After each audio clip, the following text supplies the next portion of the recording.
You talking about a U shape or not? In a white pipe or not? Well, there's a U shape to connect it.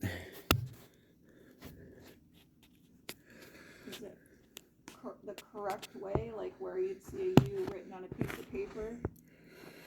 The U is, all these U's are, there's a U over here, there's a U over here, there's a U over there. Okay, alright. Are they all white? Let's reverse. I don't know, Mike's seeing multiple U's in pipes, so he's confused. But we don't know where to look. So we just have to let him. You told me it's not upside down. Yeah, it's up here. There's one that's just, for no reason, just pointing up. And I don't know why. Yeah, and it says in attics, the condensate line often winds around installation, framing, and other pipes. You might see several U shapes that support loops or dips, not the actual trap. The real trap could be hidden right at the air handler's drain outlet behind or under the insulation. Without cutting into or disassembling parts, it's almost impossible to confirm which curves the functional trap versus just excess pipe.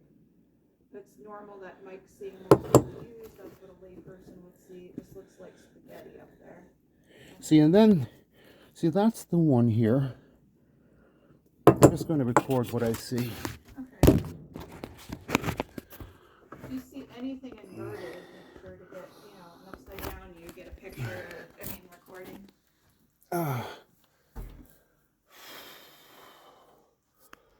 Okay. Here we go.